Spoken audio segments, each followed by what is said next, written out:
people across the world, and especially today, all our thoughts are with those suffering among the Palestinians. Thank you very much.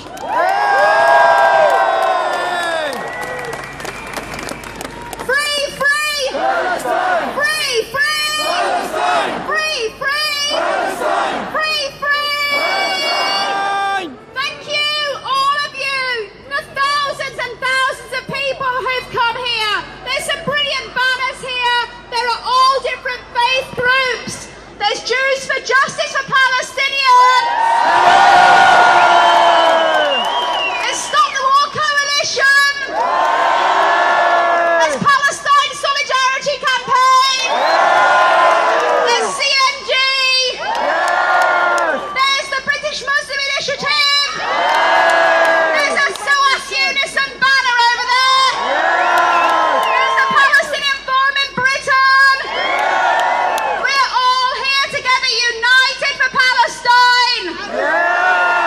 Our next speaker is from an organisation that was set up over 50 years ago to campaign for peace and justice and against nuclear weapons. I'm really pleased to introduce Kate Hudson from CND.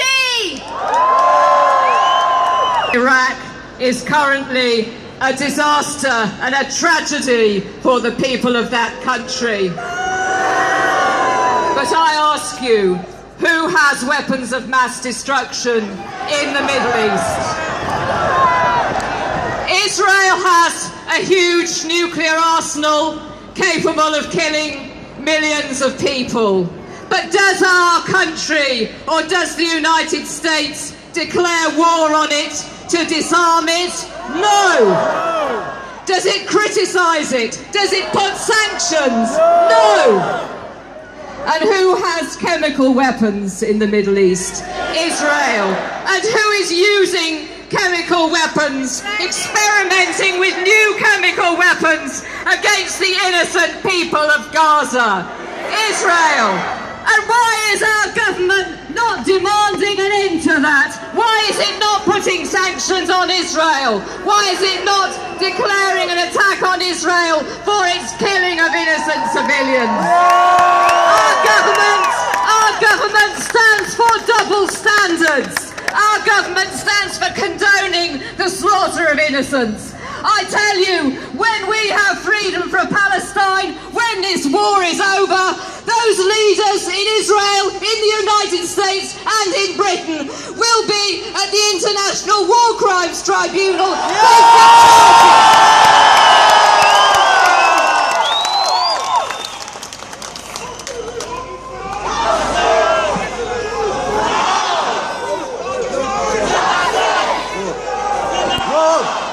We need to remember why we are here. There is a lot of excitement. There is a lot of anger. Are we angry? Yes! Are we angry? Yes! Over 335 Palestinians have been killed in just over a week.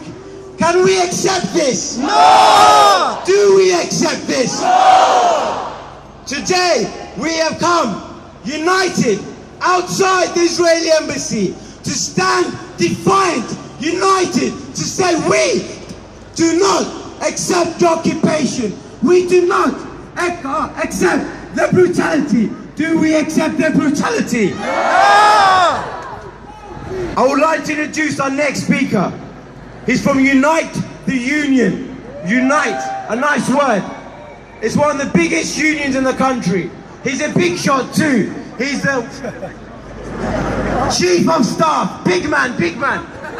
Yeah, we got big man here. Give it up for Andrew Murray. Thank you very much. And it's an honour to bring greetings to this tremendous demonstration, which I hope the BBC has noticed, from Unite and from our General Secretary, Glenn McCluskey. We have, first of all, two messages for those in the embassy behind us.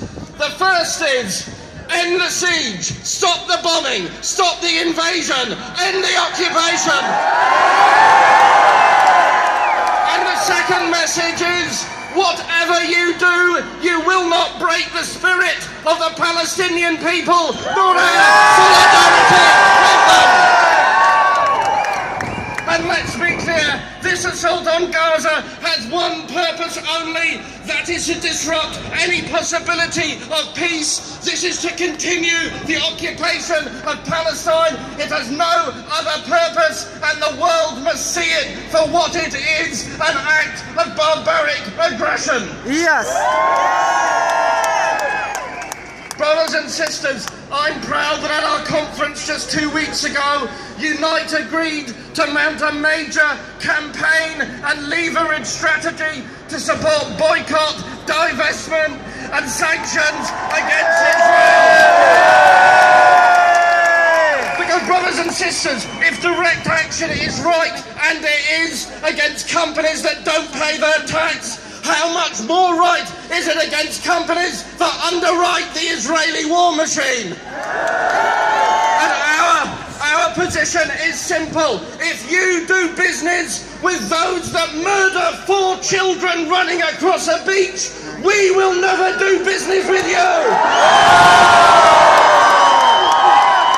But brothers and sisters, we have to condemn the Israeli government, but not only the Israeli government.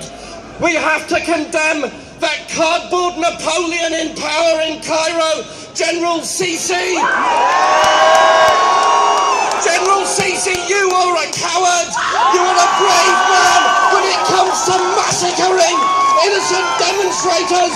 But when it comes to the Palestinians, you are in the pocket of the Israeli government.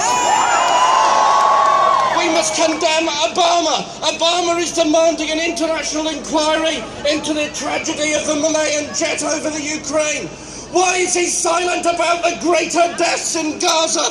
Where is the inquiry for that? And finally, we must condemn, I'm almost reluctant to mention his name. He wants war in Syria. He wants another war in Iraq. He wants war against Iran. He supports the war against the Palestinians. He's the Middle East peace envoy who has never stopped a single war, but who has got very rich. It is time Tony Blair was driven out of our public life, taken to the Hague to answer for his crimes. Brothers and sisters, I will end on this note. This is a tremendous demonstration. The movement we have built here in London, here in Britain, over the years, is an example to the world of people of all faiths, all beliefs, all world outlooks coming together for peace and justice. And the politicians who oppose us are the same politicians who stir up hatred against Muslims here, stir up Islamophobia. They are the people who also support Israel. Like that miserable Murdoch-sponsored neocon Michael Gove, now apparently locked in the toilet of history. Our unity is their nightmare. So whatever you believe in the name of our common humanity, unite and rise up to Palestine!